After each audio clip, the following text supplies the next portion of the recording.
আসসালামু আলাইকুম, সবাইকে স্বাগতম। প্রিয় শিক্ষার্থী বন্ধুরা, আইসিটি বিষয়ের এই যে সংখ্যা পদ্ধতির উপর ভিত্তি করে এসএসসি টেস্ট পরীক্ষা 2025-এ সরকারি বরিশাল কলেজে যে প্রশ্নটি এসেছিল, ওই প্রশ্নটির সঠিক সমাধানের জন্য তোমাদের সাথে আছি আমি মোহাম্মদ সিরাজুল ইসলাম, বরিশাল সরকারি model school and college Barishal. চলো শুরু করা যাক। প্রথমে প্রশ্নটা দেখে নিই, প্রশ্ন কি বলা আছে। এই যে 2 লাইনের ছোট্ট একটি উদ্দীপক, অমিত, রায়হান এবং মিতু টেস্ট পরীক্ষায় আইসিটি বিষয়ে যথাক্রমে অমিত পেয়েছে 4C যেটি হেক্সাডেসিমাল সংখ্যা, ফারহান পেয়েছে 103 যেটি অক্টাল সংখ্যা, মিতু পেয়েছে একটি বাইনারি সংখ্যা। তিন ধরনের সংখ্যা দেওয়া আছে, হেক্সাডেসিমাল, অক্টাল, বাইনারি। এবার ক খ তোমরা পারবে। আমি মূলত গ আর ঘ নং প্রশ্নের সমাধান করব। গ নম্বরে বলেছে অমিত ও মিতুর মোট নম্বর হেক্সাডেসিমেলে প্রকাশ করো। এখন অমিতের নম্বর হচ্ছে এইটা 4C যেটি অলরেডি হেক্সাডেসিমেলে আছে, আর মিতুর নম্বর হচ্ছে লাস্টেরটা বাইনারি। এখন দুইটা যোগ করে সেটাকে হেক্সাডেসিমেলে রূপান্তর যদি করতে হয়, তাহলে সবচেয়ে সহজ পদ্ধতি হচ্ছে এটাকে দশমিকে রূপান্তর করব, আবার এটাকেও দশমিকে রূপান্তর করব। তাহলে দশমিক যোগ করে সহজ হবে, শেষে আবার ওই দশমিক থেকে হেক্সাডেসিমেলে রূপান্তর করতে পারবো। যাই সমাধানের চেষ্টা করি। গ নাম্বারের উত্তর। গ নাম্বারের উত্তরের জন্য এইভাবে লিখে রেখেছি কিছু অংশ। অমিতের প্রাপ্ত নম্বর 4C এর দশমিক মান নির্ণয়। দশমিক মান নির্ণয় করতে হলে C এর মান 12 আমরা জানি, সেজন্য 4কে এই বেজ 16 দ্বারা গুণ করব। 4 লিখলাম, 4কে 16 দ্বারা গুণ করব, তারপর প্লাস দিব। C এর মান 12 লিখব, C এর মান যেহেতু 12কেও এই বেজ 16 দ্বারা গুণ করব। এরপরে পাওয়ার লিখব, এই 16-এর উপরে পাওয়ার 0, এখানে 1। এটা যেহেতু পূর্ণ সংখ্যা, তার ডান থেকে বাম দিকে 0 1 2 3 এইভাবে পাওয়ার লিখতে হবে। এরপরে পাওয়ার করে 1 পাওয়ার করে 16 হবে, তাকে 4 দিয়ে গুণ করলে 4 16 64 প্লাস 16কে পাওয়ার 0 করে 1 হবে, পাওয়ার 0 থাকলে তার মানে 1 হয়, তাকে 12 দিয়ে গুণ করলে 12, 64 আর 12 যোগ করে 76। এই সংখ্যাটি দশমিক সংখ্যা, তাই ভিত্তি হিসেবে 10 লিখলাম। এই হচ্ছে দশমিক সংখ্যা এই সংখ্যাটির 4C। আরেকটা মিতুর বাইনারি সংখ্যা যেটি ছিল সেটাকেও দশমিকে রূপান্তর করব, তারপর দুটো যোগ করব। এই যে আমি একটু বড় করে লিখে দেখাচ্ছি, সেজন্য এক এক স্লাইডে এক একটা নিয়ম দেখাচ্ছি যাতে তোমাদের বুঝতে সুবিধা হয়। এখানেও প্রত্যেকটা প্রতীককে এই 1কে 2 দ্বারা গুণ করলাম প্লাস, এই 1কে 2 দ্বারা গুণ করব প্লাস, এই 0কে 2 দ্বারা গুণ করব প্লাস, এই 1কে 2 দ্বারা গুণ করব প্লাস, এই 1কে 2 দ্বারা গুণ করব প্লাস, এই 1কেও 2 দ্বারা গুণ করব। সবগুলোকে 2 দ্বারা গুণ করেছি। এবার এখান থেকে পাওয়ার লিখব, প্রত্যেকটা 2 এর উপরে 0 থেকে শুরু হবে। 0 1 2 3 4 5। এবার সরল করব, এটাকে পাওয়ার করে 1 দিয়ে গুণ করলে কত পাবো? 32। এটাকে পাওয়ার করে 16, তাকে 1 দিয়ে গুণ করলে 16। এখানে যেহেতু 0 আছে 0 হবে, এখানে 4 হবে, এখানে 2 হবে। শেষে পাওয়ার করলে 1, 0 করলে 1, তাকে 1 দিয়ে গুণ করলে 1 হবে। সবগুলো যোগ করে 55 হবে। তাহলে একটা সংখ্যা পেলাম 50, আর একটা সংখ্যা পেয়েছি সম্ভবত 76। দুইটা যোগ করব। আমাদের যেহেতু মোট যোগফলকে হেক্সাডেসিমেলে রূপান্তর করতে বলেছে, তাই দুটো যোগ করব। এই যে অমিত মিতুর মোট সমষ্টি, প্রাপ্ত নম্বরের সমষ্টি 76 পূর্বের পেজে পেয়েছিলাম, আর এখন পেলাম 55 55।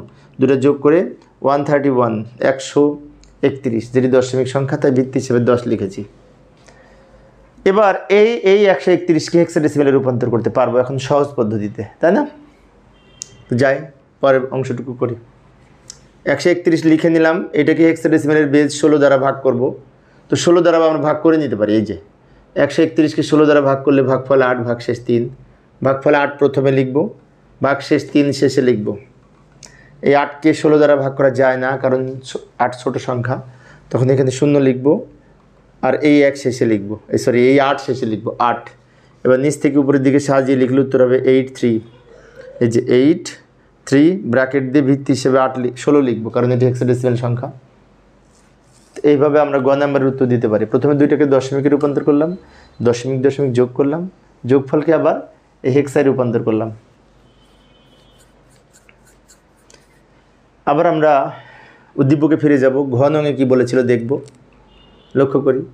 ঘ নঙে বলেছে অমিত ও ফারহানের মধ্যে কে বেশি নম্বর পেল, যোগের মাধ্যমে নির্ণয় করো। অমিত আর ফারহান। আচ্ছা, অমিতের প্রাপ্ত নম্বর কিন্তু এইটা 4C, যার দশমিক মান পেয়েছি 76, গ নাম্বারে বের করেছিলাম। ফারহানের প্রাপ্ত নম্বর 103 অক্টাল, এইটাকেও আমরা দশমিকে রূপান্তর করব। তারপর 76 আর এই সংখ্যাটির মধ্যে কোনটা ছোট সেটা দেখব।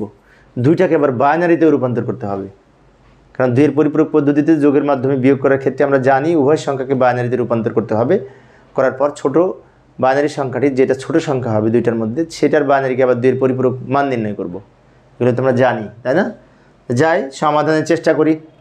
এই যে উত্তর ঘ, ফারহানের প্রাপ্ত নম্বর 103কে দশমিকে রূপান্তর করব। তো এখানে এই 1কে 8 দ্বারা গুণ করব, 1 লিখলাম, 1কে 8 দ্বারা গুণ করব ভিত্তি দ্বারা, তারপর প্লাস দিব, 0 লিখব, 0কেও 8 দ্বারা গুণ করব, আবার প্লাস দিব, 3 লিখব, 3কেও 8 দ্বারা গুণ করব, সবগুলোকে 8 দ্বারা গুণ করলাম। এবার পাওয়ার লিখব 0 1 2, এবার সরল করব, 28টা 64, তাকে 1 দিয়ে গুণ করলে 64, এটা 0 হবে। 0 থাকলে যাই গুণ করি 0 হয়, পাওয়ার যাই হোক না কেন 0 দিয়ে গুণ করলে 0 হয়। 8কে পাওয়ার 1 করে 1, তাকে 3 দিয়ে গুণ করলে 3, 64 3 যোগ করে 67, 67 সংখ্যাটি দশমিক সংখ্যা, তার ভিত্তি হিসেবে 10 লিখেছি। এখন 67 হচ্ছে ফারহানের প্রাপ্ত নম্বর, আর একটা ছিল না অমিতের প্রাপ্ত নম্বর ছিল 76, গ নাম্বার পেয়েছিলাম। এই দুইটার মধ্যে যেটা ছোট সেটাকে পরিপূরক করব। তার আগে আরেকটি বিষয়, এই 67 এবং 76 দুইটাকে আবার বাইনারিতে রূপান্তর করতে হবে যোগের মাধ্যমে পার্থক্য নির্ণয় করতে হলে। যাই বাকিটুকু করি। প্রথমে আমরা 67-র বাইনারি মানটা নির্ণয় করি। 2 দিয়ে ভাগ করব বাইনারি করতে হলে। 67কে 2 দিয়ে ভাগ করলে ভাগফল 33, ভাগশেষে 1। 33কে 2 দ্বারা ভাগ করলে ভাগফল 16, ভাগশেষ 1। 16কে 2 দ্বারা ভাগ করলে ভাগফল 8, ভাগশেষ 0। 8কে 2 দ্বারা ভাগ করলে ভাগফল 4, ভাগশেষ 0। 4কে 2 দ্বারা ভাগ করলে ভাগফল 2, ভাগশেষ 0। 2কে 2 দ্বারা ভাগ করলে ভাগফল 1, ভাগশেষ 0। 1কে 2 দ্বারা ভাগ করা যায় না, তখন এখানে 0 লিখলে এই 1 ভাগশেষ হিসেবে থেকে যাবে। এবার নিচ থেকে উপরের দিকে সাজিয়ে লিখলে উত্তর হবে 1 0 0 0 0 1 1। এই যে এটা পেলাম, এটা হচ্ছে 67-র বাইনারি মান। নিচ থেকে উপরের দিকে সাজিয়ে লিখলাম। এবার আর একটা সংখ্যা ছিল 76, যেটি মিতুর নম্বর, না মিতুর না সরি অমিতের। তো অমিতের নম্বরকেও আমরা এই যে লক্ষ্য করি, অমিতের প্রাপ্ত নম্বর 76। অমিতের প্রাপ্ত নম্বর কিন্তু প্রশ্নে 76 ছিল না, আমরা সমাধান করে এই 76 পেয়েছি। 4C মনে হয়েছিল, 4Cকে আমরা সমাধান করে 76 পেয়েছি গ নাম্বারে। সে গ থেকে 76 নিয়ে এসেছি। তো এটাকেও যদি আমরা বাইনারিতে রূপান্তর করি, তো এটাকে 2 দিয়ে ভাগ করব আগের মতো। 76 লিখে নিলাম, এখন তোমরা পারবে। তারপরে আমি একটু দ্রুত বলছি। 76কে 2 দ্বারা ভাগ করলে ভাগফল 38, ভাগশেষ 0। 38কে 2 দ্বারা ভাগ করলে ভাগফল 19, ভাগশেষ 0। 19কে 2 দ্বারা ভাগ করলে ভাগফল 9, ভাগশেষ 1। 9কে 2 দ্বারা ভাগ করলে ভাগফল 4, ভাগশেষ 1। 4কে 2 দ্বারা ভাগ করলে ভাগফল 2, ভাগশেষ 0। 2কে 2 দ্বারা ভাগ করলে ভাগফল 1, ভাগশেষ 0। 1কে 2 দ্বারা ভাগ করা যায় না, তখন এখানে 0 লিখবো আর এই 1 শেষে লিখবো। এবার নিচ থেকে উপরের দিকে সাজিয়ে লিখলে উত্তর হবে 1 2টা 0 2টা 1 0, অর্থাৎ 100 এটা এই যে 100 নিচ থেকে সাজিয়ে লিখেছি। এখন 76 আর 67 দুটোর মধ্যে ছোট সংখ্যা কোনটা? 67। তাহলে 67-র বাইনারি যেহেতু ছোট সংখ্যা, তাই আমি যদি 76 থেকে 67 মাইনাস করি, তো 67 সংখ্যাটি নেগেটিভ হচ্ছে, মাইনাস হচ্ছে। আর আমরা জানি কোনো মাইনাস সংখ্যার বাইনারি মান বের করতে হলে 2-এর পরিপূরক করতে হবে। সেই জন্য 67-র বাইনারি মান কিছুক্ষণ আগে যেটি পেয়েছি, ওটাকে 8 বিটে সাজিয়ে 2-এর পরিপূরক মান এর মাধ্যমে -67-র মান বের করব। যাই বাকিটুকু করি। এই যে 67 সংখ্যাটিকে যদি 2-এর পরিপূরক করতে হয়, 67-র বাইনারি এখানে লিখে নিব। এই যে লিখে নিলাম, এটা হচ্ছে 67-র বাইনারি। 1 4টা 0 2টা 1, 67-র বাইনারি। এটা বের করেছি কিছুক্ষণ আগে 2 দিয়ে ভাগ করে করে। এখানে 7টা বিট আছে, তাই বাম দিকে একটা 0 দিয়ে 8 বিট তৈরি করে নিলাম। 8 বিট তৈরি করে নিলাম। এই 8 বিট রেজিস্টারের প্রথম বিটকে চিহ্ন বিট বলে। চিহ্ন বিট 0 হলে সংখ্যাটি পজিটিভ সংখ্যা হয়। চিহ্ন বিট কি, তাই না? চিহ্ন বিট হচ্ছে প্লাস মাইনাস নির্ধারণকারী বিট। চিহ্ন বিট 0 হলে সংখ্যাটি পজিটিভ, চিহ্ন বিটে 1 হলে সংখ্যাটি নেগেটিভ। চিহ্ন বিটকে ইংরেজিতে সাইন্ড বিট বলে, সাইন্ড বিট বলে। বিষয়টি খেয়াল রাখবো। এবার এখান থেকে 1-এর পরিপূরক মান নির্ণয় করব। জাস্ট এটিকে উল্টিয়ে লিখব। যেমন উপরে 1 আছে, 1-এর পরিবর্তে 0 হবে, আর 0-এর পরিবর্তে সব 1 হবে। আবার 1-এর পরিবর্তে 0 হবে, 0-এর পরিবর্তে 1 হবে। এটা হচ্ছে 1-এর পরিপূরক মান। এটার সাথে 1 যোগ করব, যোগ করে যেটি পাবো সেটি 2-এর পরিপূরক মান। আমি আবার বলছি, লক্ষ্য করি, 1-এর পরিপূরক পেলাম, এটাকে উল্টিয়ে লিখে তার সাথে 1 যোগ করে যেটি পাবো সেটা 2-এর পরিপূরক মান এবং -67-র মান। মাইনাস কেন হচ্ছে আর একটু পরে বলছি। আমি আগে যোগ করি। 0 আর 1 যোগ করে 1, হাতে কিছু নাই, এই 0 নেমে গেছে। এটা যা আছে সব নেমে যাবে, 1 2 3 4টে 1, 1 2 3 4টে 1, একটা শূন্য 1। এই যে লক্ষ্য করি, এটা -67 বাইনারি মান হবে, কারণ আমি কিছুক্ষণ আগে বলেছিলাম সাইন বিট যদি 1 হয় সংখ্যাটি নেগেটিভ হয়, এখানে চিহ্ন বিট যেহেতু 1 তাই সংখ্যাটি মাইনাস হয়েছে। এখন আরেকটু বাকি আছে, এই -67 বাইনারি মানের সাথে ওই যে আরেকটা বড় সংখ্যা ছিল না 76, ওই 76-এর বাইনারি মান যোগ হবে এটার মানের সাথে। বাকিটুকু করি, 76-এর বাইনারি মানটা আগে লিখি। 76-এর বাইনারি মান কিছুক্ষণ আগে বের করেছিলাম, 2 দিয়ে ভাগ করে করে, মনে আছে? ওটা এখানে নিয়ে আসলাম, ওখান থেকে এখানে নিয়ে এসে লিখলাম।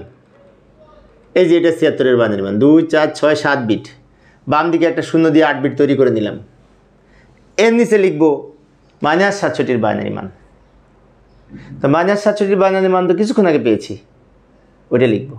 ওই যে পরিপূরক করে যেটি পেলাম ওইটা লিখবো, 2-এর পরিপূরক করে আমি যেটি পেলাম সেটা লিখবো। দ্রুত লিখলাম সময় সেভ করার জন্য। এবার দুইটা যোগ করব, এদিকে করব যোগ, এদিকে করব বিয়োগ। এদিকে পার্থক্য লিখব বিয়োগ করে, আর ওদিকে যোগ করব, সেজন্য বলা হয় যোগের মাধ্যমে পার্থক্য। যোগ করি, 0 আর 1 যোগ করে 1, হাতে কোনো সংখ্যা নাই, 0 আর 0 যোগ করে 0, হাতে কোনো সংখ্যা, 1 আর 1 যোগ করলে 10, 10-এর 0, হাতে থাকে 1, হাতের 1 আর 2টা 3টা 1, 3টা 1 যোগ করলে 11-এর 1, 3টা 1 যোগ করলে 3, 3-এর বাইনারি 11। সেজন্য বলে থাকি 3টা 1 যোগ করলে 11-এর 1, হাতে থাকে 1, হাতের 1 আর 1 যোগ করলে 10, 10-এর 0, হাতে 1 আর 1 যোগ করলে 10-এর 0, হাতের 1 আর 1 যোগ করলে 10-এর 0, হাতের 1 আর 1 যোগ করলে 10-এর 0, হাতের 1 ওই 1 বামে বসে যাবে। এটা হচ্ছে যোগফল। কিন্তু একটা কথা আছে যে বাম দিকের যে বিট এটাকে চিহ্ন বিট বলে, চিহ্ন বিট এই পর্যন্ত 8 বিট, আর এই সংখ্যাটা কিন্তু 8 বিটের বাইরে, যোগ করে 9 বিট হয়েছে। তাই এই পর্যন্ত 8 বিট, 8 বিটের বাইরের যেটা এটা হচ্ছে বাইরের সংখ্যা, ওভারফ্লো বা ক্যারি বিট। তো এটা বাদ যাবে, এটা নিয়ম অনুযায়ী এটা বাদ দিয়ে লিখবো। তাই আমরা লিখতে পারি ওভারফ্লো বিবেচনা করা হয় না, অথবা লিখতে পারি ক্যারি বিট বিবেচনা করা হয় না। এখন এটা যদি বিবেচনা করা না হয়, এখান থেকে উত্তর হলে বামের শূন্যের দাম নেই, তো 1 2টা 0 1, এটা উত্তর, যেটি 9-এর বাইনারি মিলে যাবে। এটাই আমরা উত্তর হিসেবে লিখব। সুতরাং অমিত এবং ফারহানের 9 নম্বরের বেশি পেয়েছে। অমিত ফারহানের চেয়ে 9 নম্বর বেশি পেয়েছে, কারণ উপরেরটা বড়, উপরেরটা অমিতের, নিচেটা ফারহানের। তো প্রিয় শিক্ষার্থী বন্ধুরা, এই ছিল আজকের আলোচনা। পরের ক্লাসটি দেখার আমন্ত্রণ রইল। খোদা হাফেজ।